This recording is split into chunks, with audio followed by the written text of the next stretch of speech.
over there? So I just scarfed down a local Florida PDQ.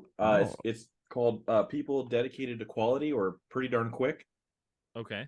It's basically Is it chicken a Chick-fil-A. Yeah, it's a Chick-fil-A that's open on Sundays, basically. No hate chicken. Nice. No, I love chicken. Oh yeah, and it's no hate so far. Yeah. Well, that's what I say. Like, it's not Chick-fil-A. It's no hate chicken. Yeah. It's from Tampa, so they hate a lot of people over there. But yeah, you do have that. You are in Florida, so there is a lot of that. There's a lot of hate everywhere, but pretty darn quick's pretty good. Nice. Have you? They got a little chicken with his thumbs up. There we go. That's all I need in a chicken shop. It's just a cartoon chicken with a thumb. You put a cartoon chicken with its thumbs up. That's all I need. The only way you could beat it is if it went fucking like this, man. Oh yeah, no. So that segues into this story. So so in Orlando, I didn't even know we had this thing, but there was this like iconic like Popeye's chicken that was on the corner of like the super busy road that's been there for years. They just closed it down. And this is how the Orlando Weekly newspaper described it. It was inaugural Popeyes that started the original chicken strip. And I'm like, they didn't start the chicken strip. In my mind, I'm thinking food. If you go down that street, there's a Popeyes, a Chick-fil-A, a PDQ, the Guy Fieri chicken shit, because he has a chicken restaurant now. Okay. Naturally. It's called Chicken Guys. So it's a strip of chicken places. Yeah, and if you think this chicken's cool, imagine this chicken with a cool fire shirt. Like with a and Guy Fieri glasses going like this. Yes. That's Chicken Guy. And they have 32 sauces. Jesus. I don't even know you can have that many sauces for chicken. That's a lot of sauces. It's overwhelming. Chicken. So speaking of Guy Fieri, I'm going to, like I said, I'm going to Hawaii this week, and it's for my brother-in-law's wedding, and he's doing like a casual like rehearsal dinner. It's just like, just come hang out, all this other stuff.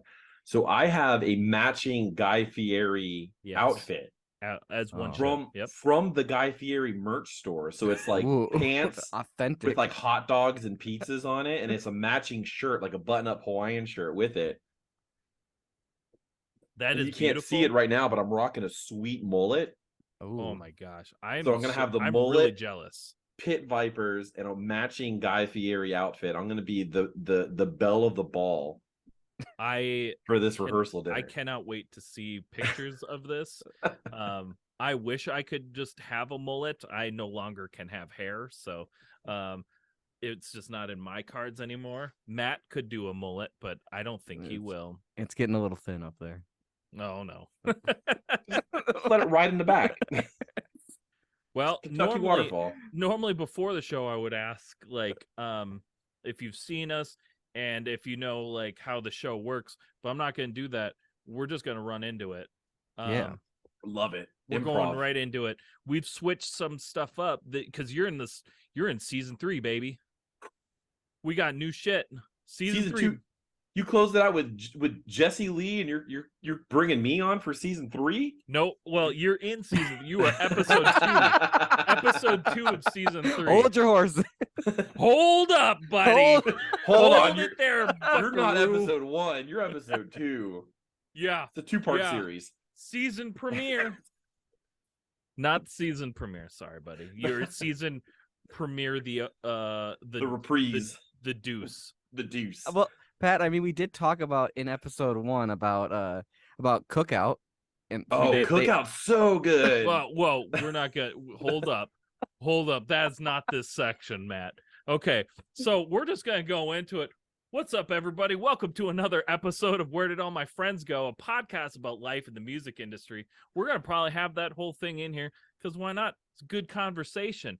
I'm your host, Patrick Tarnowski. With me is my co-host, the one and only Matt Reed. Matt, how you doing, big boy?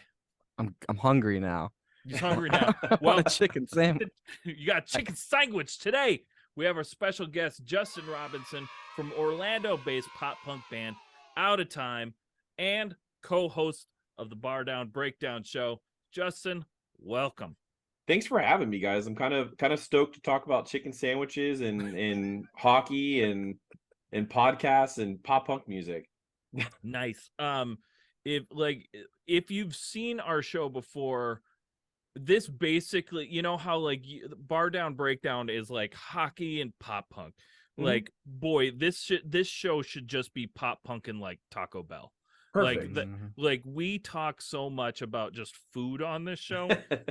It should be also considered a food talk show.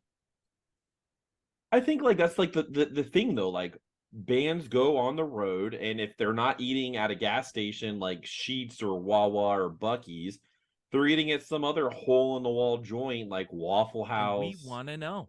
Yeah, I think that's I took Canadians for their first time ever to 3 gas stations to eat in the United States and a cookout, and it was mind blowing for them. And we'll save that for later in the podcast because it's a great story. There's that audience retention. Yeah. See, look at that. Hey, if you guys want to know, you better make it through this whole episode, because we're not gonna there's no cheaters in the comments. Okay, you better know. You better watch. And they have universal health care up there, so their dietary systems are clean. And we introduced crap into their diets. My dietary my dietary should be dietary. Like Taco I'm going Bell. to die. But before we get to the food segment, let's start chatting about the band. We'll start there. Outatime. Y'all released your first album on Revival Recordings back in May, titled No Boundaries, featuring such hit singles as Have You Ever Been in a Storm, Wally, False Start, and Husky Fight. Tell us about the response. How's the response been? It's been really cool. I mean, a lot of the songs that we had on the full length are songs that we've been playing for a few years now. And it's always cool to kind of like just we had an EP, we had a few songs on the EP, and then we re-recorded everything, we remastered everything, we remixed everything with Dylan Herzog down here at Close Quarter Recording Studios. And it was just a really cool environment just to kind of sit down and just chat with someone about like what can we do to make these songs a little bit better. Like especially like Stormwally used to begin with just like the guitar riff and Mike singing like that intro part of the song. And then I was just like, no, let's make this epic. What can we do to make this epic? Let's steal a sound bite from the greatest hockey game ever, Miracle. So for the game or like from the movie? I think both technically, because I think the movie took the sound bite from the game. Oh, okay. And they actually just like put it over where they were like, oh my God, there's 5, 4. And that's how we started off the whole album like that. And I was just like, well, we like hockey. We like pop punk. Miracle's one of the best hockey movies to ever come out, next to like Slapshot and The Mighty Ducks. The Mighty Ducks. And what's that other one? The one Goon? Yeah, Goon 1. Goon 2 was miserable. I haven't seen it, but it's not good. And there's another one that was in Mystery Alaska. It was like the Alaska one.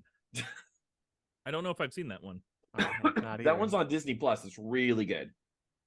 Speaking of Mighty Ducks and like just leaping away from our conversation, have you watched the Mighty Ducks show? Because that first season was pretty great. I saw the first season and I'm almost caught up on the second season. I think I'm like 2 episodes behind. I haven't seen any of the second season, but I know that but from what I remember is Emilio's not in it. Yep. And like that's kind of a deal breaker to me. He's not in it. But what I like the second season a little bit more than the first season because there's more hockey. Okay. Basically like the kids go to like a hockey development summer camp, and it's about like kind of like their story about like fitting in at the hockey development summer camp and realizing that they're absolute garbage. Oh, yeah. Compared to like all these other kids. So it's kind of like a coming to age story, and they introduce new characters, and it gets campy in some points, but I mean it's the Mighty Ducks. It's a Disney show. Right. They do a really good job at portraying everything, and there's supposed to be some big reveal in the next episode. It could be Charlie, it might not be Charlie, it's probably Charlie. I might have to get started on it, So you might have traded Bombay for Charlie.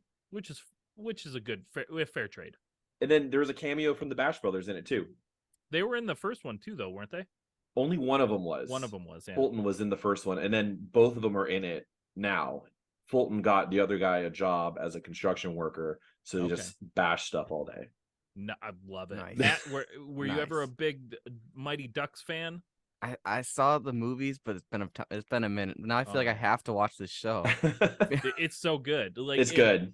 And like I feel like as Minnesotans, like this is kind of like the Mighty Ducks is kind of our thing. Like it's so much of it was filmed up here. Mm-hmm. Even with the first season was completely done It was all in Minnesota. And then the second season is in Southern California. I think they're in Anaheim because they do like a whole stint where they're at the Ducks arena. Okay, yeah. Because I mean, I don't remember if it's the first or second. I'm pretty sure it's the first movie where they're like rollerblading through the Mall of America and shit. And Yeah.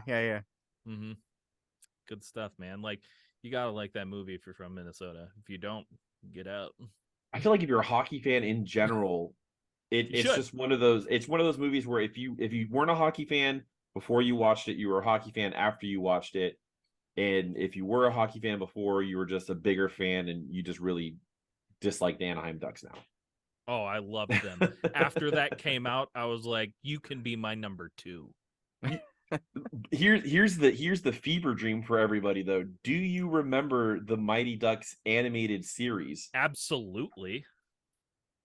I had to explain it to somebody this past weekend actually, because there was only like 2 of us in the room that saw it, and I was like, do you remember like Teenage Mutant Ninja Turtles and like Street Sharks? They had anthropomorphic people ducks from a different planet. Mm-hmm. And they were all called different duck variations. So you had like Canard and Mallard Mallory and like all these weird names. And they started a hockey team in Anaheim. Mm-hmm. And then they had a whole like secret duck cave underneath the ice. And they would like fly up in their like goalie mask shaped duck bill spaceship, and they would fight dragons and lizards. Absolutely. And it was all made possible because of the Mighty Ducks movie though. Mm-hmm. Like that cartoon never would have happened if that movie hadn't came out first. Like nobody's making it like a movie out of the Minnesota Twins, like, oh, let's take the mascots, we'll make a show about them. You know. Or anything else like that. It doesn't fucking matter, you know. It's crazy how they did that with the Ducks, but they didn't do it with like the Angels. Like the Angels had a movie, and they had a second movie that flopped, and that was it. And then Christopher Lloyd's like, I'm gonna go play Uncle Fester now. Good idea for him though. Yeah, great, way movie. better. Great, dude. Angels in the Outfield though is a killer movie. Mm-hmm. It's so good. And I think I told you on on Bardown when I was on that I have the VHS of the Angels in the Infield. Oh, that was the other one. The football one. With Christopher Lloyd. But what football team were they? They weren't like a Disney franchise. I don't know. Hold on, Matt. Yeah. You chat. I'll be right back. You chat. I got this. chat. I got to chat about a movie that I have no idea. You've never seen before. I've never seen. So apparently it was a sequel or like a spin-off of Angels in the Outfield, but it was like a football movie. I'm coming. I like how he has the internet, but he's gonna go grab the movie instead. Yeah, he wanted to show it. I'm showing the goddamn it's VHS. Credentials. Angels in the End Zone. Yeah, no wonder he's an angel now. Look at that helmet he's wearing. Dude, look at that face though. He still looks the same. I feel like he's never aged. So it's got that one Lawrence brother. I don't know which one. Hold on. Joey? It's not Joey Lawrence. It's his younger brother. Matthew Lawrence. Oh, Matthew Lawrence. Okay, so brimming with magic and miracles. I'm gonna do my Mr. Movie phone. Disney's Angels in the End Zone celebrates the believer in all of us. Christopher Lloyd reprises the lovable role of Al the Angel from Disney's hit movie Angels in the Outfield. This time out, Al touches down into the lives of two brothers and a footloose football team that doesn't have a prayer. Lawrence plays Jesse Harper, who's the only talented player on his high school football team. But after the sudden death of his father, Jesse quits and loses all hope.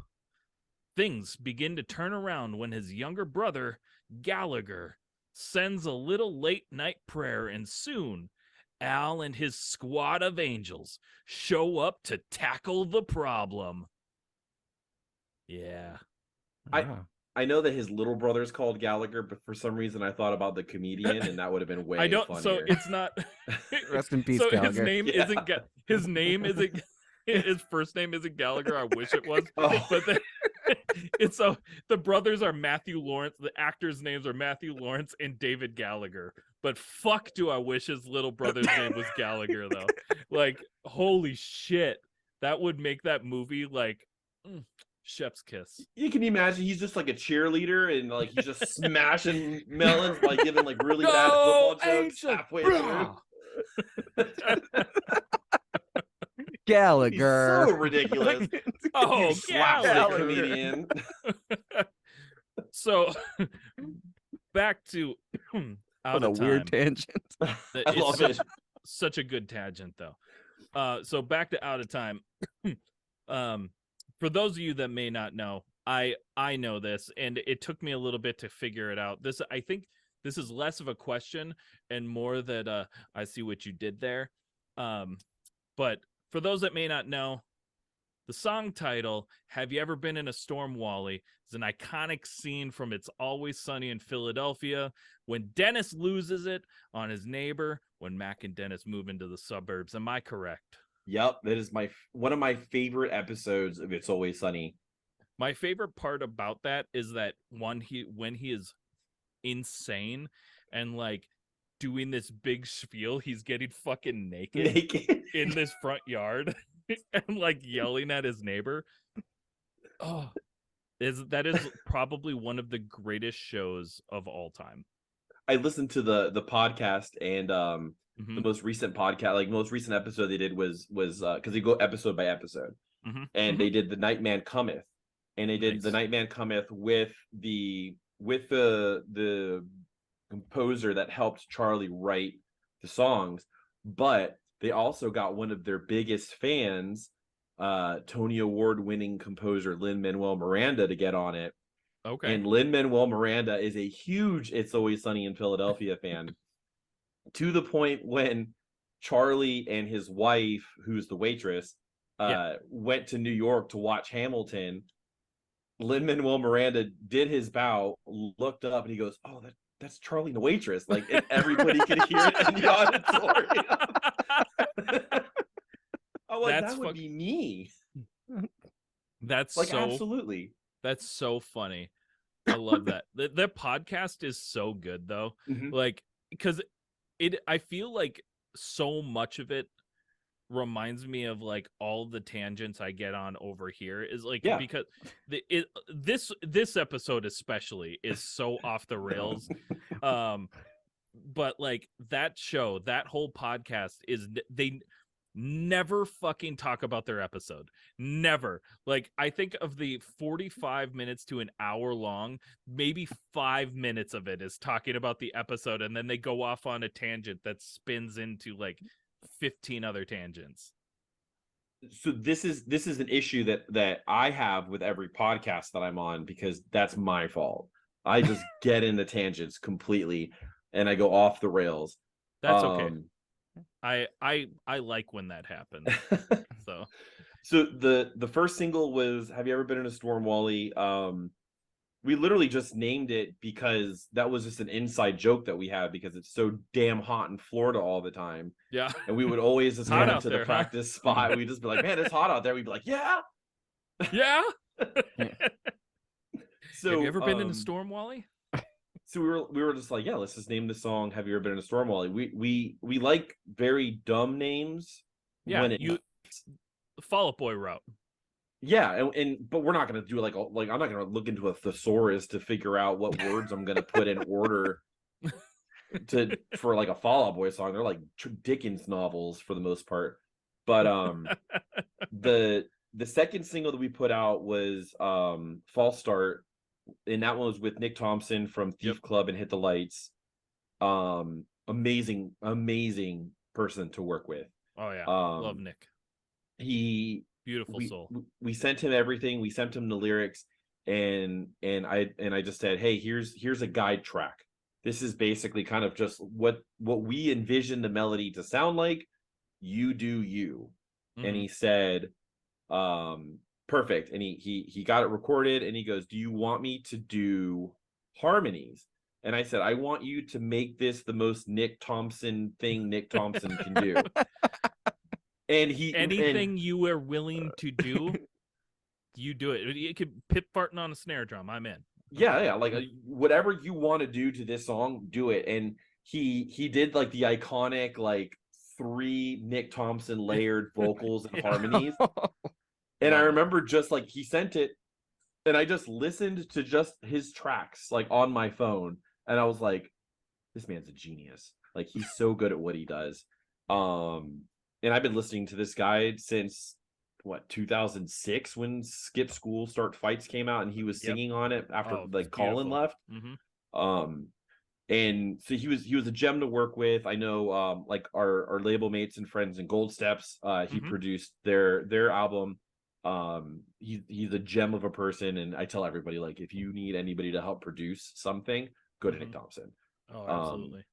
He's a wonderful person. Or Kevin Mahoney, who's the guitarist of Hit the Lights. Yeah, I know Goalkeeper worked with him on a few things too. And sorry. Oh, I was just gonna say, like, just as a little side note with Nick Thompson, we actually have him on our It's a Very Pop Punk Christmas Volume 2, and it's amazing. It's the only place like anyone can hear it because it's not online anywhere. He did a acapella version of Have Yourself a Merry Little Christmas, and it is fucking beautiful. He can do no wrong. Like, I feel like musically he can do no wrong. I don't want to like give him a pass for murder or anything. Right. But like seriously, like any like Thief Club especially, like I remember he made a post about Holy City when Holy City came out like a few months ago, or probably a year ago at this point. I feel like it's been a year. And he was just like, oh, he was kind of like down in the dumps. He was like, yeah, I put out a song. It didn't really get like a whole bunch of like reviews or anything because it's a 5-minute song. It has a breakdown in it. And I was like, I loved it. I think that's probably one of the best Thief Club songs out there. And I've been listening to Thief Club since you started in 2015. Like, I absolutely loved everything he's been doing. And I thought like Holy City was like his, like, I don't know, like Magna Carta or whatever. I don't know what the proper term for that is. I think I think that's it. I think it's, I don't know. I don't have my Patrick Stump dictionary. Webster's Fall Out Boy. Let me call Pete Wentz really quick. That's gonna be the next Outatime single. It's gonna Magna Carta or whatever that word means.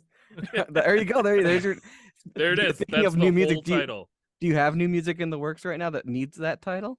Yeah. Well, so we have one that we called we called it we demoed it out, and I think the working title right now is What Do You Know About Sacrifice? And it sounds like a super serious title until I tell you that we heard it from a man who was yelling at a woman behind the dumpster at a Checkers or at rallies. I don't know which ones you have in Minnesota. It's either one or the other. But yeah, we were just there. We don't have any of that. We don't have here, so none of the above. None of the above. Nothing down the cities. No, it's not good. Sorry, Checkers. I don't want any. Matt's about 2.5 hours away from me. So there goes our sponsorship. I don't think you want to be sponsored by Checkers. Yes, we would. I'll take it. I'll take them. They gonna pay. I'll take it. We're gonna pay me. Oh, we got one. We got one, Pat. We got one. We got one Checkers. Oh, anyway, we got sorry. Checkers up here. Okay. We got one. We got Brooklyn Park. So that checks out. That checks out. I don't know what that means. Anyway, sorry. Yeah, so we just heard this man yelling at this woman behind the dumpster, and he's like, "What do you know about sacrifice?" And we're just like, "That's a song title." I love it. And then so And then the other weird song title we have is called Can You Not. Mm-hmm. Have you guys ever been to Orlando to like Islands of Adventure and Universal Studios down here? I Yeah. have not spent time there, but I've Okay. been there. So there's this ride called Poseidon's Fury, and it's just a show. It's not a ride. I don't know why they call it a ride, but it's like a show, and like you go in, and it's supposed to be like this like professor and his kid, like student and intern thing, and the intern person can't find the professor. And basically like you walk in, and if you know the ride, you're pretty good at interacting with him because he's just like Marco, and everyone's like Polo. So we walked in there and we wanted Professor Baxter because that's who we want, and he's missing. So we go in there and we're like, Professor Baxter, like we're clapping and we're doing this whole bit. And one of the Universal people came up to us and they just go, can you not? First of all, we were just trying to have a good time on this garbage show. And the only reason we come here is because we want to get out of the heat, and this is the coolest place in the park to come to for 30 minutes. Mm-hmm. Secondly, don't tell us, can you not? There's so many better things you could say, like, can you please be quiet, or can you please not do that? Can you kindly shut the fuck up? Yeah, kindly? Can you not? Kindly? So we wrote like a 3-page, like, we are disgusted by the outrage, and and Universal sent us all free lunch passes. Nice. So I'll take it. It was like $20 for lunch. But so that's Can You Not. I think that one is a deeper cut on the album. Our buddy from Bewitched by You, Chris Hildebrand, did the guest vocals on that one. That was actually the first song we ever wrote as a band. I know, but you're taking all of my questions right now. Right? And then the third single that we put out was a song called Husky Fight, that we had released as a single in October of 2020. We went into the studio immediately after our tour got canceled because of the pandemic. So we were in Richmond, Virginia. Everything got shut down. We drove all the way back to Florida. And immediately the next week we were in the studio recording Husky Fight. So we put out Husky Fight. It's a little bit more of like a serious song. Like, so we just have like a fun title to it. The song is really around kind of like depression, and kind of like suicide, and we put it out in October for Domestic Violence Awareness Month, to kind of just promote, domestic violence, especially with a pandemic. There was an increase in domestic violence and sexual abuse going on in the world. So we really wanted to kind of like bring that to light. And we even like took a lot of the 100% of the money that we earned from those streams from the single. We donated it to like Stand Up Survivor, which is like a large domestic abuse survivor support group within the Orlando area. Awesome. And that was one that we did like a whole music video for it. We did like a disclaimer at the end saying, hey, if you know anybody that's going through this, like, here's the number to call. There's definitely help out there. Like, get help. Don't stay in those situations because it only gets worse. Right. And that was the third single that we put out for the full length, was that one. And then we a few months later in June, or a month later in June, we put out a music video for Lost Boys, which is probably one of my favorite songs to play live. It's just like a fun, like bouncy song, and like Mike does like these weird kind of like alliterations like within the lyrics and everything. So it's just like a really fun song to kind of like jump around and play around to, and it's a little bit of a heavier song. So it's always like a fun one to kind of like play live. Hell yeah. Mm-hmm. So what I was gonna say, so it's funny because you never like, we always like kind of script out our stuff, especially it's mostly for me, because my brain just can't hold all of that information anymore. And so you never know, like, I always try to like over script questions, come up with a whole bunch of questions, and currently I've been trying to keep you on track as much as possible because you've been flying through my questions. Literally, like this one, I was like, well, here's a little deep dive, and it's not even a deep dive. You already answered most of it, but I'm gonna get into it anyway. So, because Outatime, you originally started in or like around 2015 with that first single. You said, Yep. "Can you not?" It's the first single. A few years later, you released your first EP, Mindset, which a few of these songs, as you also have said, are on No Boundaries. You're doing great, Pat. You're doing great. Right. Of the songs that didn't make the cut, what would you say is your favorite song from those early days? Probably Graveyard. Graveyard's a good one. Yeah, Graveyard's one that even the label was kind of just like, what happened? And we were just like, we don't know. It was one of those songs that, like, you know, we've been playing it since we started, and it was one of those like easy core songs that it was just a fun one to rip, and it was a fun one to play. And we play it at shows sometime, like we'll like especially if like in the few instances that people are like, one more song, like we'll start ripping Graveyard. Like Tony will just go into like that drum fill for Graveyard, and we'll go right into it.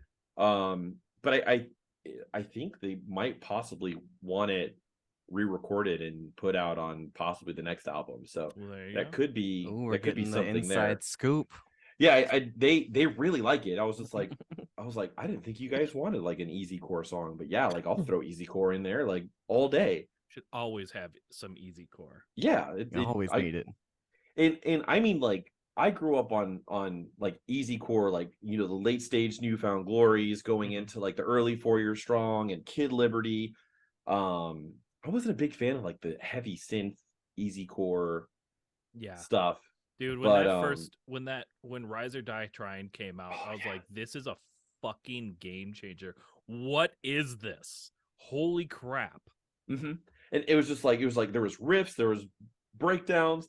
You had Matt Brusso from Bury Your Dead on it, and you're just like, what's going on? So it was kind of like do we want to do like an easy core song? Do we want to stay more towards kind of like this like drive-through era you know, run that we were doing, and especially with Revival Recordings, Nick and Sean, who are like the heads of the label, Sean from Alisana, they actually have they brought back their high school band, and it's on the label, and it's called TLE. And TLE is literally a Drive-Through Records pop punk band, where they even have a song about how Drive-Through Records influenced their whole band. Oh yeah, dude, Drive-Through Records was the coolest label you could be on. Like, if you liked pop punk, whatever Drive-Through Records put out, you were listening to. I think my head's blocking it, but I actually have the Drive-Through Records pizza box right there. That's awesome. I was like, hell yeah. Like, I remember like my first band and shit, I had gotten like Richard's Richard and Stephanie, right? Yeah. Yep. I found his AIM name, and like, and so I'd like message him about my band and shit like that. Yo, let's check it out. And I'm like, I know I don't live anywhere near New Jersey. Sorry. That was it. If you would have moved to New Jersey, you would have been in. My life would be so different right now. now. Different. Yeah, it'd be completely different. We were talking about it the other day on Bardown, because we had Off Guard from Long Island on, and they're a little bit younger than all of us. They graduated in like 2014 or 2015 or something like that. Just a little bit younger. A little bit. But I was like, you know, you guys come from such an influential, you know, scene where at one point in time, like, Long Island emo was a genre. Everyone that, like, Bayside, Taking Back Sunday, Sainthood Reps, and Beyond the Coast, like, you had all these bands that came out of Long Island, and I was just like, what was kind of like the influences that you had? And they were just like, oh, we got into that like super late. Like A Day to Remember got us into pop punk. And I was like, oh, come on. What? Yeah. You bring up your show, Bardown Breakdown, which is a podcast about pop punk and hockey on the Hockey Podcast. You recently became a co-host on that show. How did you get started working with them?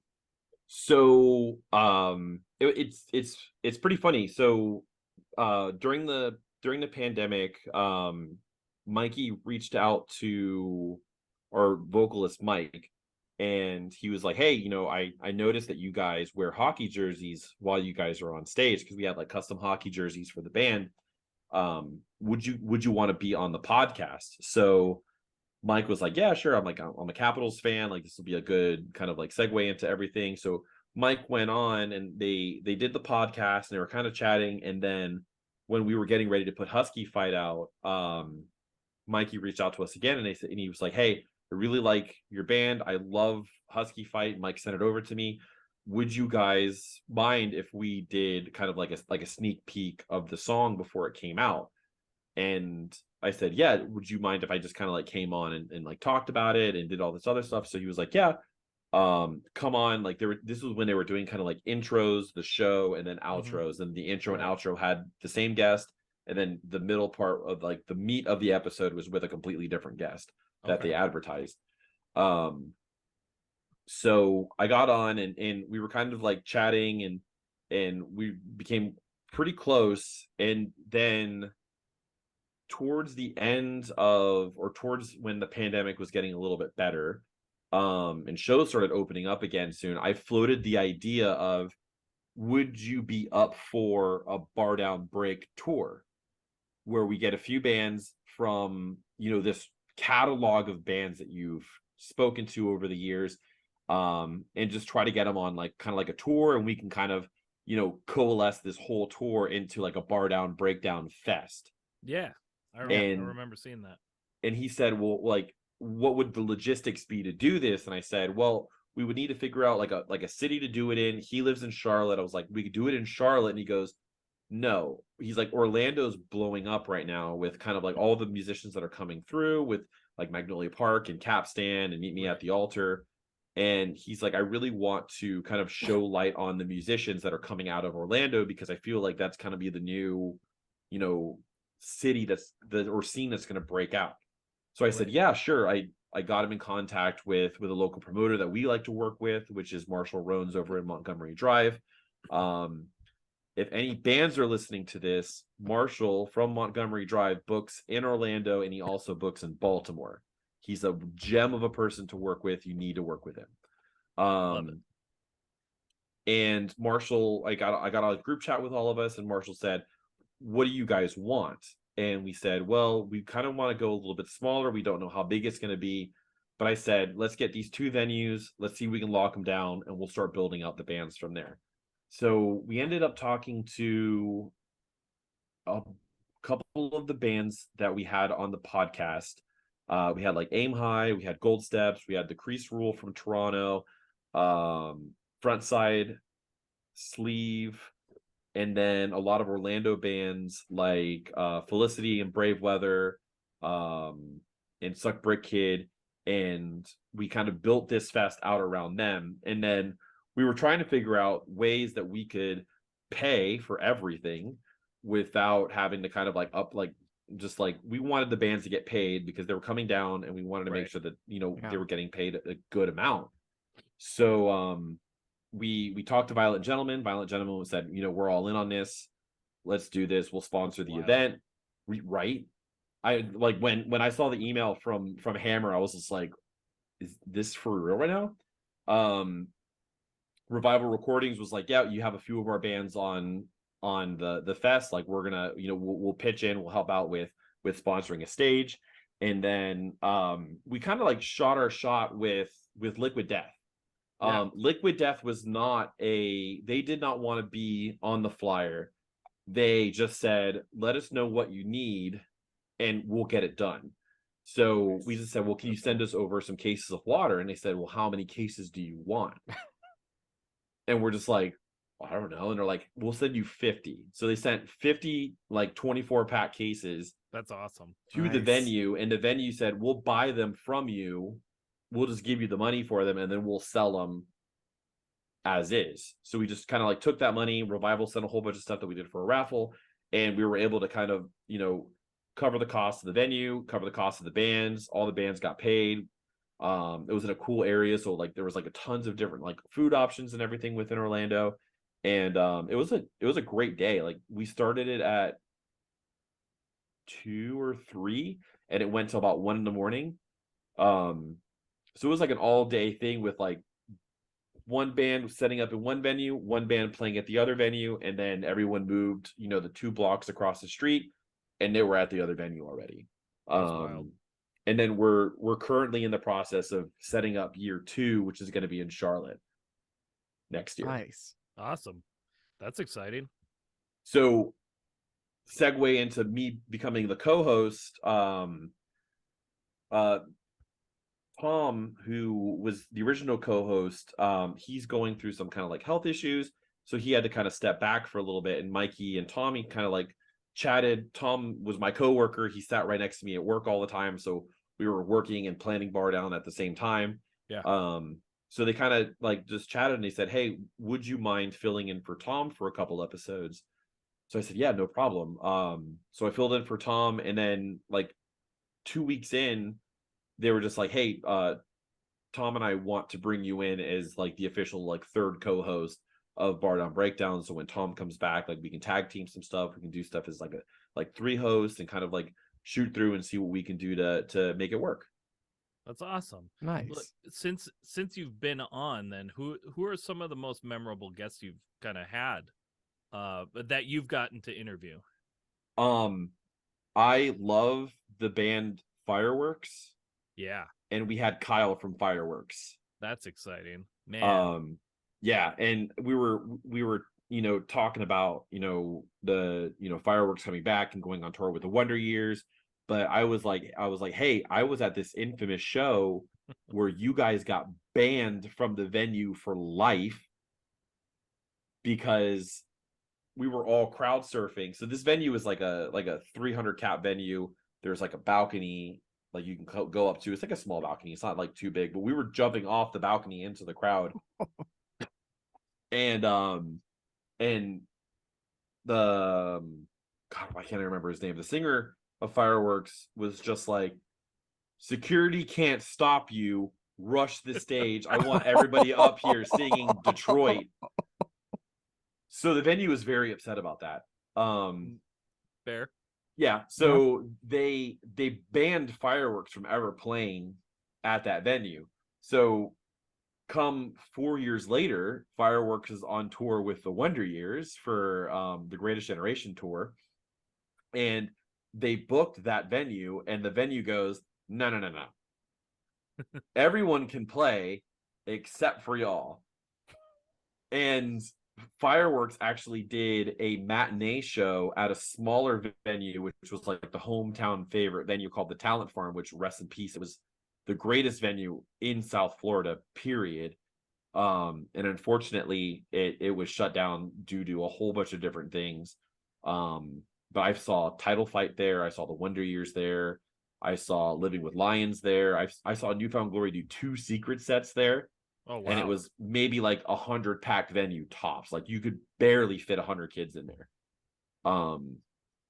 So they did a matinee show. So everybody who bought tickets got into the Talent Farm show to see Fireworks, and then were able to get to the venue to watch the rest of the bands play later that night.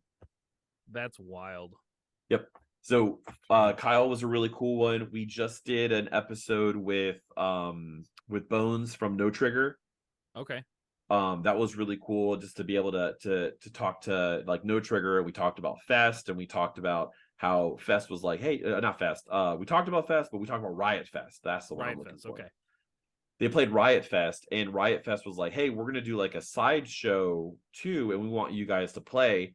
And they're like, the headliner for this show is going to be Fear, the old 1970s to 1980s like punk band Fear, Yeah, isn't it like didn't fucking like Dave Grohl play drums for them at one point? Dave Grohl, and I think Flea did too. Flea played bass for them for a little bit too.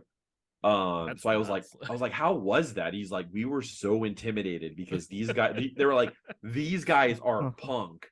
And he's like, once we got into a punk beat, you saw all of them kind of bobbing their heads along. And then that was kind of like the friendship that we all had, was once we got that punk beat in, they were like, all right, you're legitimate. Aye. We have go. No, go ahead. I was just trying to think of like another one that we had that was really cool too. We had Tay, the drummer from Like Pacific. Oh, fun. Nice.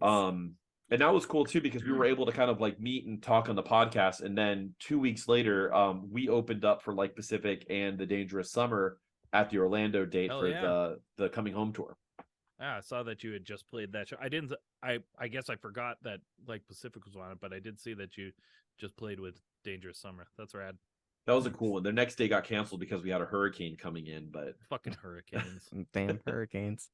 We have one more question before we go to a quick break. Yeah. If you could give our listeners a piece of advice that you know now that you wish you knew when you were first starting out, what would it be?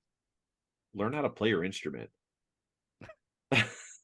But like, honestly, I agree that it's important, but as we've grown to see, it's not the most important. So like what I mean by that, like understand your place in the band. I feel like a lot of bands are coming out right now and they're trying to do too much with too little.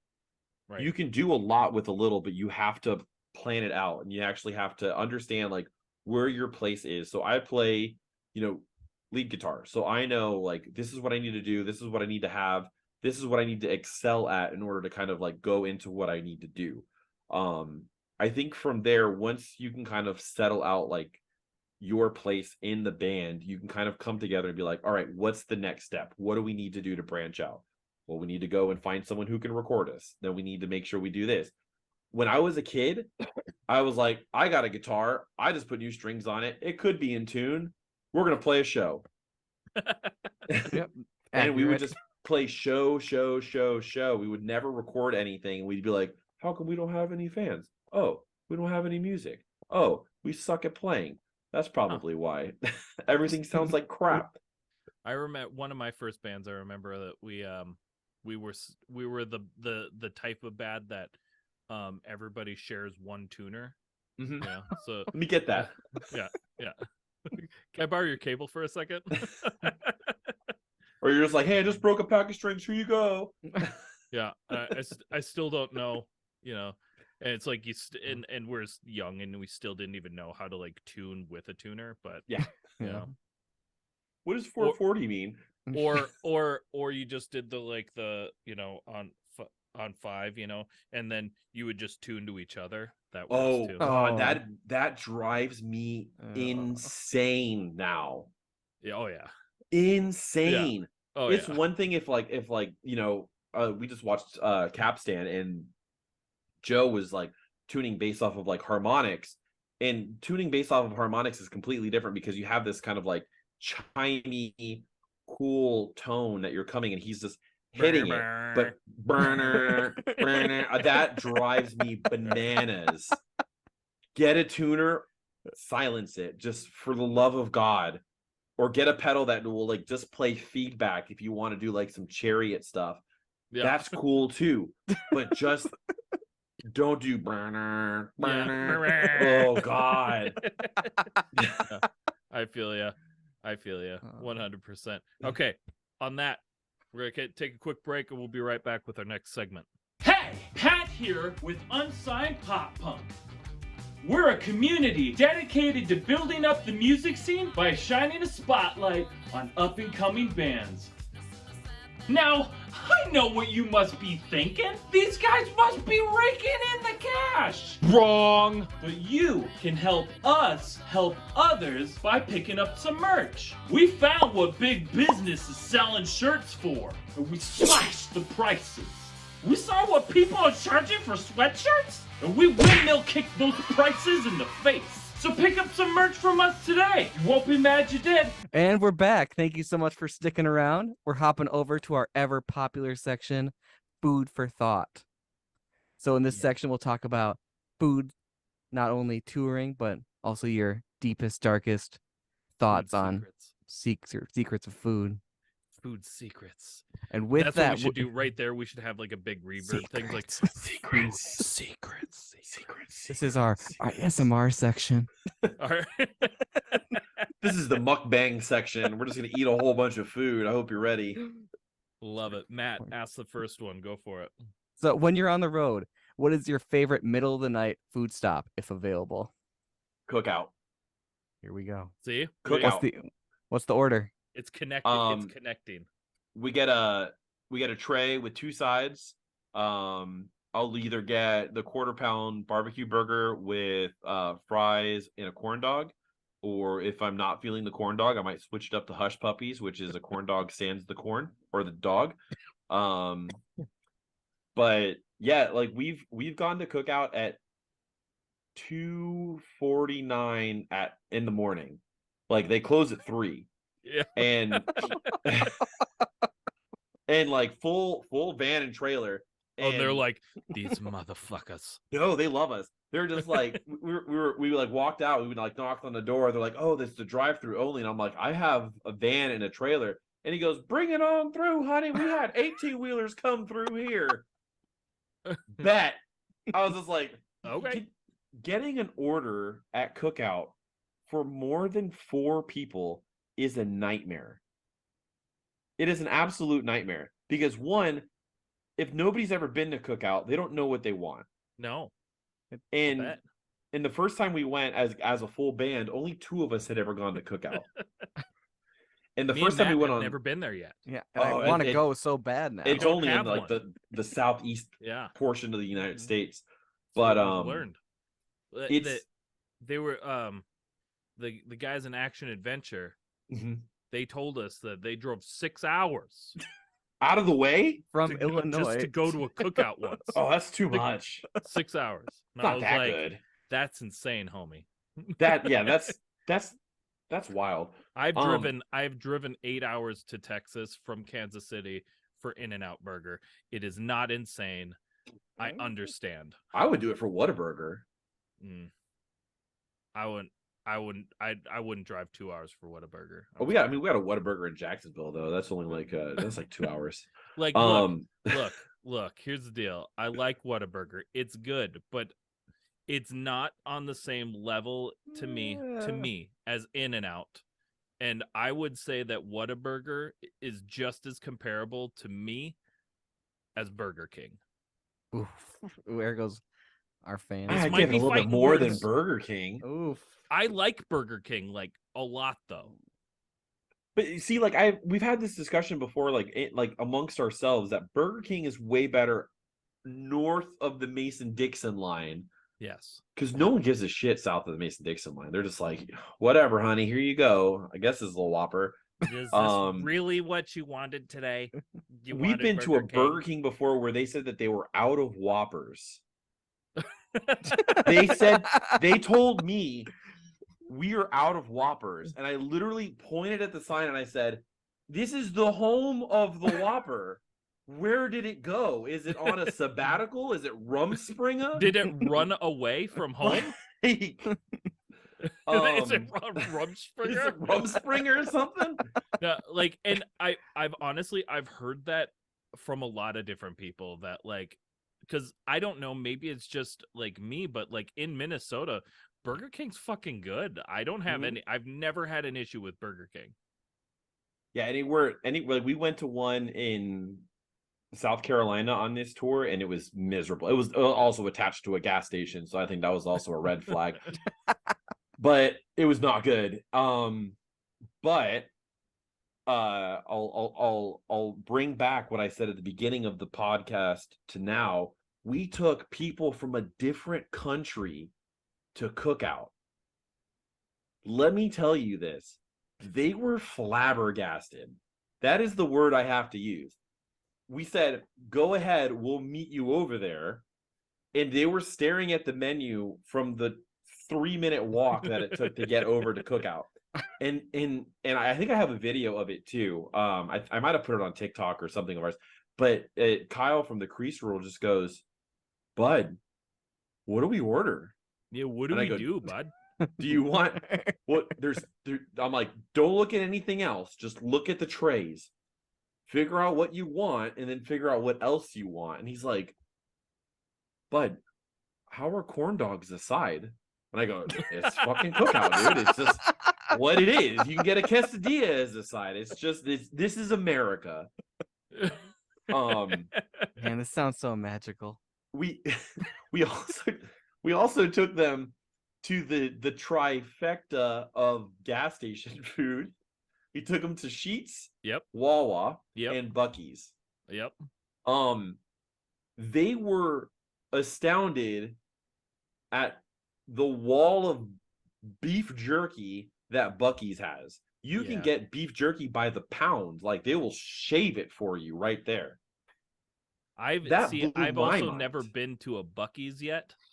I've only heard good things, but I've only driven by 2 of them, and it was in Texas on my way to Dallas, like for fests. That's it. I've never ever seen one outside of there. I think they just opened one up in Kentucky.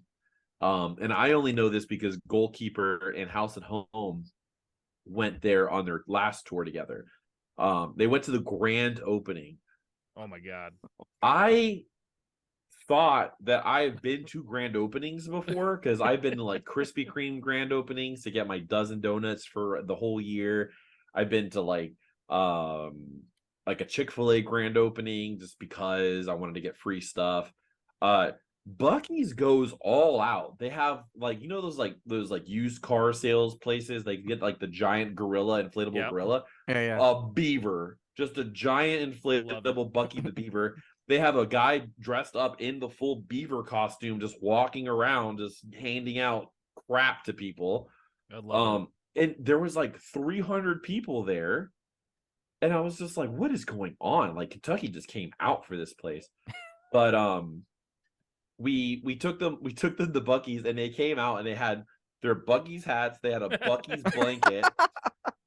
Kyle got a "Don't Tread on Me" Yeti cooler because he's like, I want to feel like I'm an American. I go, that's the greatest thing you could probably get it if you're an American. If you can see up there, I've got there it is. A mock "Don't Tread on Me" because I've got my own political views. But it's Beavis as the head, so it's Beavis with a AK-47, and it says, "Are you threatening me?" Oh, I need that. It's amazing. We have the Bobby Hill it's Beavis, one. And then it's got the snake bottom. We have the snake bottom, and it's Bobby Hill, and it says, "That's my purse. I don't know you." Yes, I actually have That's that beautiful. as a sweater, as a sweatshirt. It's him kicking the dude right in the crotch, and it says Bobby Hill's self-defense class or something like that. Right into Charlie Brown's. That's my purse. I don't know you. I can go into I can do a whole King of the Hill podcast if I wanted to. Wow. But then we took them to Sheetz, and like they sat there and they were recording their whole order at Sheetz because their bassist Chang was like, we don't have any of this in Canada. We have like shitty 7-Eleven with like their Doritos Locos Taquitos, and that's all we have. Wait, taquitos? Yeah, they have like the little taquitos at 7-Elevens that are just rolling on there. Yeah, they have Doritos Locos ones. Oh fuck, What? that sounds good as shit. Yeah, Ontario's like a whole different like ball game. Their mayor did crack. Our But, president got a blowjob once. They did. Well, yeah, multiple of them did. We only cared about one of them though. But yeah, like it was just cool, kind of like seeing someone go to Cookout for the first time in their first time in America was just like a really cool opportunity to be able to like let's fuck with these guys for a little bit. We only eat at gas stations in America, and we go to this place where you can get corn dogs as a side. Love it. That's magical. great. That doesn't get much more American tour than that though. That is pretty band standard. They were super excited too because they were just like, "Bud, how we got Bud, can you believe this? We just picked up a twofer for $20." I was like, "Yeah." You can get 24 beers for $20 in America. That's the beauty of it. We brew our own crappy beer. Yeah, you could get a 24-pack for $10 if you know where to go. Yeah, for like the really good if you want to stuff. get some Natty Ice. Oh, Natter Days? Oh, Natter Days is fucking delicious. Natter Days? I never knew I needed strawberry pink lemonade beer until I had one of those. Dude, is like anyone that says they don't like Natter Days is hiding something because They've never tried it. Fucking great. Matt, Natter Days? I'll drink it. I can't drink too much though, because my stomach gets a little too. Oh yeah, especially that one. That has like the high fructose corn syrup all in it. I'm moving that to this next question though, because this one could go long too. Because according to WebMD, all right, the top 5 most hated foods in America are as follows, and we're gonna go from 5 to number 1. Number 5 is mushrooms. 4 is mayonnaise. 3 is oysters. 2 is garlic. 1 is Brussels sprouts. What do you think should be replaced on this list? Because I'll tell you, garlic and mayonnaise, that's just ridiculous that this is on there. Put garlic and mayonnaise together. You got the best sauce ever. I know, this honestly almost reads to me as a fucking like East Coast sandwich. Yeah, it does. I mean, I eat that. So I would throw broccoli and cauliflower on there. I do not like Mhm. broccoli and cauliflower. I love Brussels sprouts. And I haven't had Brussels sprouts. Me and Matt were talking about this a little bit ago. I've never actually had them, but I'm not opposed to trying them. Mm-hmm. So so good. The way I make them, and I'll let you know our little secret. You cut them in half, and you throw some olive oil, salt, pepper, garlic powder on them. You roast them in the oven, and then you pull them out. And then this is the sauce you want to put on them. You get a balsamic vinegar glaze. Okay. You get you put 2 tablespoons of that in a bowl. You get a tablespoon of honey and a little bit of salt, pepper, and olive oil. Mix it together. Throw it on top of the Brussels sprouts and toss them. Best Brussels sprouts you'll ever have. And you want to spice it up a little bit. Get rid of the balsamic glaze and throw some sriracha in there, and you got sriracha honey Brussels sprouts. Oh snap! That sounds good. Pat, can we put that recipe in the put that comments? recipe in the comments below. Oh yeah. Justin Robertson's cracked Brussels sprouts. They are literally cracked Brussels sprouts. I'll eat the whole bowl. And I mean they're good for you too. But what was the mushrooms? Mushrooms are so good. Yeah. See, I don't like mushrooms, so I'm cool with that staying on there. But I do think that the garlic and mayonnaise is a cop out. I feel like that's just not realistic. Well, I feel like Brussels sprouts is a cop out too. I feel like I can understand Brussels sprouts though, because like in America we've been so like conditioned to hate vegetables. Yeah. Especially like asparagus and Brussels sprouts and stuff. I love asparagus though. Like do you remember in like shows and movies and stuff for the past like 50 years it's been like, here's some Brussels sprouts. Oh mom, I hate Brussels sprouts. You'll eat what's on your plate and you'll like it. Mikey eats it. Look, Mikey, he likes it.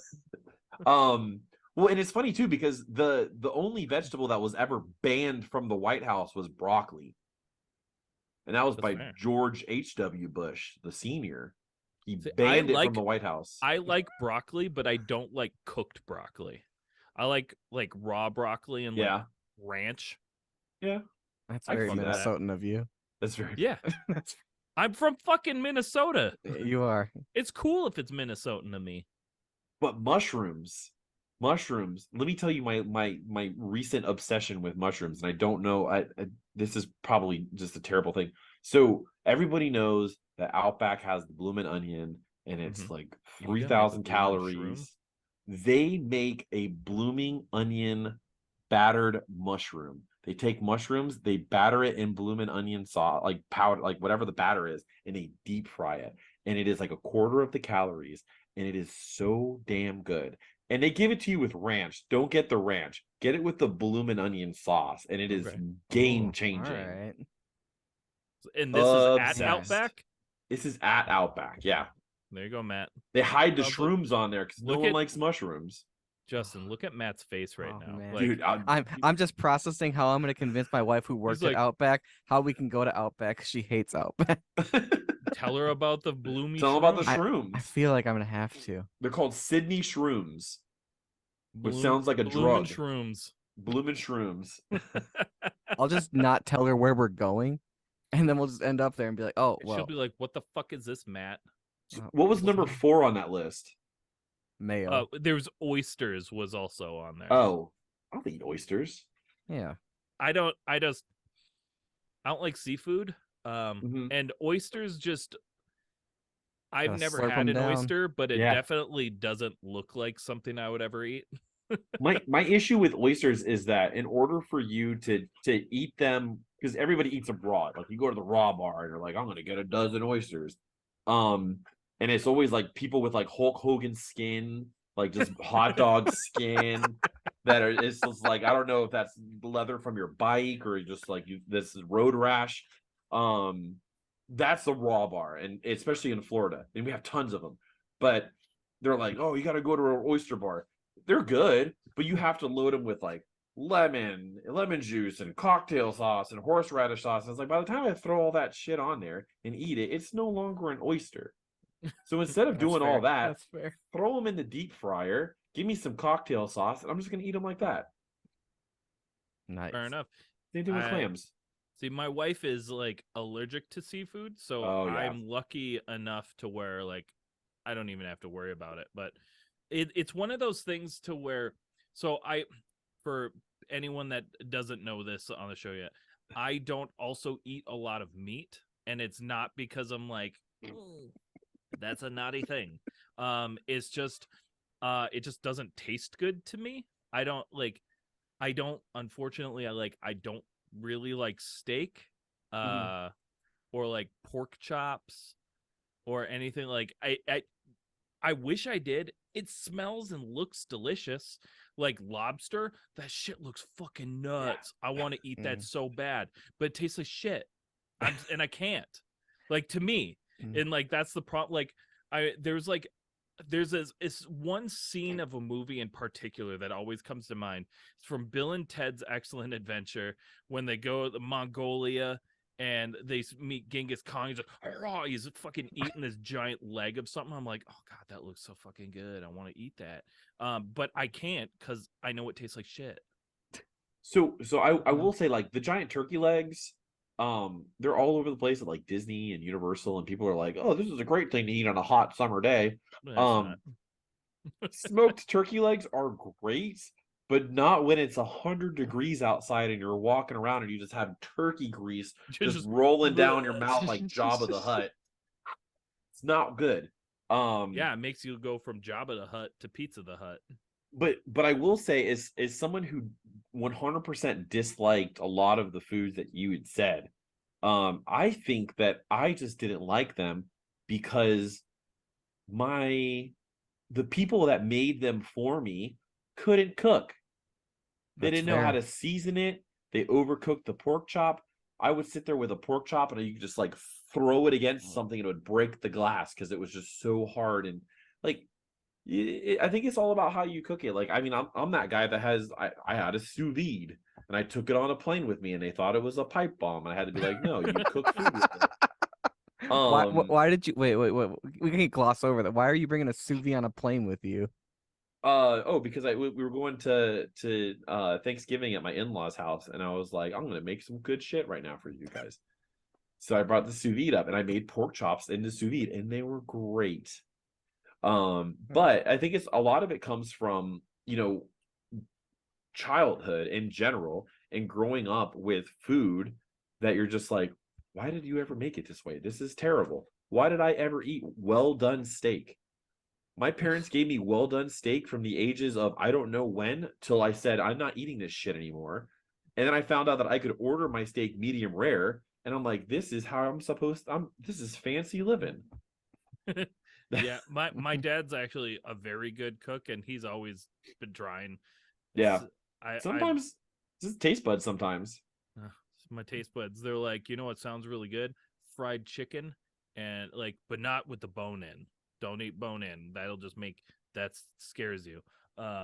So it's like my shitty taste buds and weird anxiety. So you like ground beef, buddy, and you like chicken nuggets is really what you like. That's what you like, buddy. Don't get Pat talking about ham. He won't shut not up about, talking about ham. his hatred of ham. Fucking hate ham. But Matt, ask the third question and we're moving on. Given fine. Given that your podcast brings both worlds of pop punk and hockey together, which food do you think would be the poster child of these two combined? And I'm gonna make it one step harder. You can't choose pizza. You can't choose tacos. Oh shit! Ooh. Look at you. Oh, that's a good one. Those are cop outs. So okay. I got a few of them for you. So each hockey barn or arena has their own staple food item. In Right. Tampa, you can go up to a concession stand and you can just order a bloomin' onion. Because they just have Outback and all they do is make bloomin' onions. This is the bloomin' onion factory. And that's why people at Tampa Bay games are just so ornery all the time, because they're loaded up with a giant ass deep fried onion. Just fucking onions. And they don't want to go and run to the bathroom because they're going to miss the fourth period of hockey because they think hockey has 4 periods. And I'm a Bolts fan, and I hate Bolts fans because they don't know anything about hockey. But so there's all these weird things, but if I have to put it, and if I'm going to be vegetarian friendly because Mikey's vegetarian, I'm going to go with poutine. Oh, poutine. Oh, There you go. There we go. Yeah. I agree. I like that. I like that answer. Yeah. Yeah, you got your brown gravy, you got your cheese curds, you got your nicely. Well, and it depends on how you want to make the French fries. There's different ways of making your French fries. I prefer a good like beef tallow or like frogua, some fancy shit to make it like real crispy and flavorful. But yeah, throw some gravy and cheese on some fries. There you go. That's I like perfect. it. I can't actually express how much I think that is perfect. That's such a basically. great answer. That's literally like the perfect answer. I was trying to think. I'm like, what could he even do? I don't even know. Poutine. Fucking right.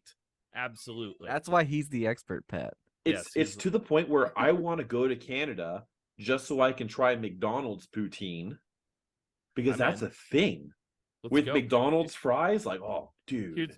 Here's the deal. Drive up here, Minnesota. Grab Matt on your way. Come pick me up. I'm 2 hours away from Canada. Let's go. Let's do it. Do it. All right. Don't forget, Matt's on the way though. Yeah, Matt's I'm on the way. first. Which province are you directly under? Is it Alberta or no? One of them. Is it Alberta, Matt? I think. Yeah, let's look at the map. I could be completely wrong. You're the one closer. I feel like it is. I feel like that sounds right. I'm zooming out. Zoom it out. Find it. Yeah, I'm looking. This Ontario. Oh, it's still Ontario. Ontario's Ontario, big as shit. It's fucking huge. Yeah. Okay. Yeah. That may. Yep. That's right. That's absolutely. Yeah, I don't know why I thought Ontario kind of ended like right above Michigan, but I guess it does extend over to Minnesota. Yeah, because we've got Thunder Bay. It's right. Oh, that's our- yeah. The Is bays at Thunder Bay. Is that what we got right above us? Yes, Is sir. it Thunder Bay? Yeah. Well, diagonally, but Yeah. you're taking that highway. Yeah. That But lake that's like- highway. Yeah. I'm gonna get my Canadian street cred taken away from me because I didn't know what province was there. That's okay. Like I just said, I live 2.5 hours away from Canada, and so I feel like I should have a little bit more knowledge, but believe Alberta's it or all the way not, over by I Montana. don't go to Canada very often. I do have a question for you guys though. This is a very polarizing question in the band. Do you consider a hot dog a sandwich? And by hot dog, I mean like inside the bun hot dog, not a Frankfurter or a wiener. I would say yes, because you are putting a piece of meat Yeah. inside a piece of bread. Yeah, and you guys are correct. Yeah. Yeah. Would a taco be a sandwich then too? No, That's not a because piece of that's bread, not bread. though. Okay. Like a bun is a fucking hot dog bun is a piece of bread, basically. It is a Like- split roll. Yes. Yep. And I have people say, well, isn't it a taco? No, you're not going to gentrify tacos. Tacos are made from flour or corn tortillas, and they're normally wrapped or folded. and You're not and a bun is gentrifying made out of tacos. wheat. Yeah. And glutens. There we go. Every podcast I go on, I always try to answer that question, get like answers to kind of like test the waters a little bit. It is a very divisive question in Out of Time. I know. The mythical kitchen has their own podcast called "Is a Hot Dog a Sandwich?" It is by dictionary. It is, and people are trying to be like, oh, well, the president of the National Hot Dog Association of America says that it's not. He's a politician. I don't trust politicians. All politicians are liars. He's all politics. Those are the people who put their milk first when they're eating cereal. Ooh, what? I had a conversation with someone today whose wife does that, and I'm like, and you haven't divorced her? Well, they're in the process. They're in the process. I almost had a panic attack because we went to the Atlanta Zoo one time, and we ordered a drink. We ordered like a Coke or Coke, because they don't serve Pepsi in Georgia. They don't serve that nonsense. It's Coke land. And she poured the drink, put the ice in the drink, and then poured the rest of the drink. I almost lost it. That just seems so inefficient. Why? I almost lost my mind at the ridiculousness of this person drink. Right. That just like I said, it just not only like is it dumb, it seems really inefficient, because you're doing something, you're stopping to do that to do something else, then you're going back to what you were just doing. It's like, did you just forget? Unless that's her life goal. Had a stroke. Maybe her life goal is just to fuck with people. Probably. She's just trolling you, like, hey, Jordan, watch this shit. Watch this. I'm gonna do this. Watch this, dude. Watch this. Hey, hold up. Watch this. Watch this white guy. I'm gonna scare the shit out of him. My favorite part about that entire trip, because we went in the middle of January, so none of the animals were out, but there was a gorilla out. And everybody was huddled around and they were staring at this gorilla, and they were all like, oh my God, look at how majestic he is. And I looked at my wife and I go, I know what he's doing. Oh, no. That's the position. He's taking a dump. He is squatty pottied, knees are up, butts down, and he's taking a dump right there. That one. And then the time that I was at Disney's Animal Kingdom, and they have a whole gorilla exhibit. And this gorilla just reaches down, takes like a nice old brownie batter, and just takes a bite out of it. And all the kids screamed. I was like, this is why we come to the primate exhibit. This is what I'm because we evolved from this. So when you see Florida Man stories, he evolved from apes. Apes eat their shit. Progression. There's deviant places on the internet where they still do that, you know. Yeah. So I do you have science, some websites? Man. It's fucking science. I mean, eating poop isn't science, but you know, you can play a song that will like kind of traumatize a whole generation of kids on the internet. That 2 Girls 1 Cup song, that piano intro. I don't know what that is, but I'm not being traumatized today. Don't do it. You'll never eat soft serve ever again. Speaking of traumatizing people, you're lucky because you're by yourself, so there's no one to polarize with this rapid fire question segment. Friendships will be tested. Rapid fire questions. This is the last segment of the show. You're gonna speak from the heart. You're gonna shoot from the hip. First thing that pops in your head, that's your answer. You ready? Yep. Mountain Dew or Mellow Yellow? Mountain Dew. Horror or comedy movies? Oh, can I do both? No. Like horror comedy, like Tucker and Dale versus Evil? Oh yeah, absolutely. Evil Dead movies? Evil Dead, yeah. Evil Dead 2, Army of Darkness. Death Day. Mm-hmm. Yep, 100%. All those. Do you still listen to radio stations? NPR. Okay. Nice. Cartoon Network or Nickelodeon? Are we talking like Jendi Tartovsky? We're talking about Cartoon Network. We're talking about Cartoon Network or Nickelodeon. Pick Pick one. I'm gonna have to go with Cartoon Network. All right.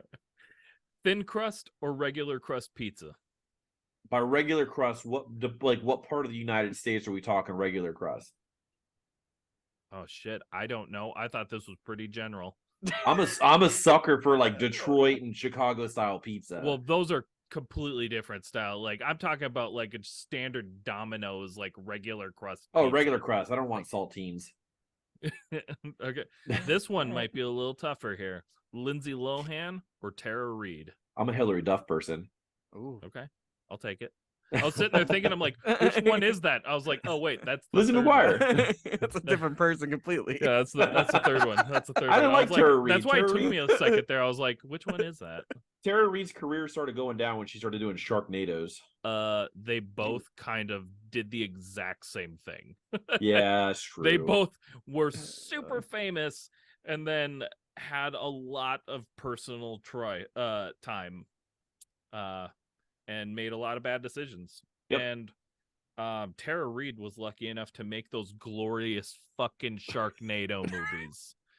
Glorious. 1 through 4, all great. Have you ever seen Pastor Raptor? I haven't, but I fucking want to. Oh, Is she in it? please watch that. No one Okay. important's in it, but please watch it. It's about a pastor who turns into a velociraptor, and it is gold. Yes. I just want to say, Velocipaster is what it's called. Velocipaster. Yeah, I would say a Lindsay Lohan fan of that, but I do want to say that in my living room I have a like a shark, like a blue like toy shark that's autographed by Tara Reid. I feel like, isn't Lindsay Lohan's brother doing something now? I don't know. I'm not interested in Lindsay Lohan's brother, just Lindsay Lohan. Newfound Rapid Glory fire. or MXPX? Oh, Newfound Glory. Okay, this is the last question. This is very important. Can you sing to us the O'Reilly Auto Parts jingle? Oh, of course. Because we make a joke out of it. So it's O'Reilly's Auto Parts. Ow. So I do, anytime I see something that's cringy or like I don't want to be any part of it, I go, no, Riley's. Nice. I like it. I the childish part of me always says, O'Reilly's Auto Farts. Every time. I don't know why. It's mine. I got one more good one for you guys because it'll tie in with jingles and food. So one of our friends, she was driving with her partner, and they would pass by a Red Robin. So he was driving and she goes, Red Robin. Yum. He didn't do that. So she goes, Red Robin. And he kind of like looked at her and she goes, Red Robin. And he goes, what do you want me to do? And she goes, you're supposed to say yum. This would be the best like breakup moment ever, though. She's like, I said, what do you want me to do? She's like, get the fuck out of my car is what I want you to do. I want you to get the fuck out of my car now. That's it. And never explain why. Never explain why. Just get the fuck out of my car now. And that's it. That sounds like the next Lindsay Lohan movie. Probably. It's called Red Robin. I love it. But that's it. Justin, you did it. Finish the podcast. Now's your chance to let everybody know what you got going on, where they can find you, what's next. Oh, where can't you find me? So for anything Out of Time related, if you're into pop punk, if you like stuff like that, you can catch us. All of our social media handles are at OutaTimeFL.com. That's OUTATIME. Just like the license plate from Back to the Future. If you don't know what Back to the Future is, go watch it. People like give us like 2 T's sometimes, or they go out of time. I go, no, it's Out of Time. So Out of Time FL. You can find us anywhere. We're on any possible music streaming site. You can even find us on your Touch Tunes karaoke at your local pool bar. That's where you can find all of us. For pop punk stuff, for Bardown Breakdown, you can catch all of us at Bardown Breakdown. We're on TikTok. We're on Twitter, Facebook. Catch the podcast on Apple Podcasts and Spotify Podcasts. We also do live versions of some shows, and we throw that on like YouTube or Facebook or Twitter, and then we do the episodes come out an edited version the Tuesday after we air everything. So new episodes are out every Tuesday. Catch the backlog of podcasts that Bardown Breakdown has done. We've more than likely interviewed your favorite band, and we've done some pretty cool questions out of it. And you can find out what team your favorite band is into. It might surprise you. Minnesota Wild over here. Yeah. Yeah, boy. Matt, do you even watch hockey? Well, we're at the end of the episode, so We'll save that for Next time. And with that, this has been another episode of Where Did All My Friends Go, a podcast about life in the music industry. We'll see you all next week. Bye. Thank you so much for checking out the show. Please hit that like, subscribe, or follow button so you never miss an episode. And thank you so much to those of you who already are. Check us out on Spotify, Apple Podcasts, YouTube, or anywhere else you stream your podcasts. If you're in the position to help us grow and like behind the scenes access and exclusive shows, head on over to our Patreon at www.patreon.com/unsignedpoppunk. Let us know in the comments who you'd like to see on the show and what other content you'd like to see. Thank you all so much.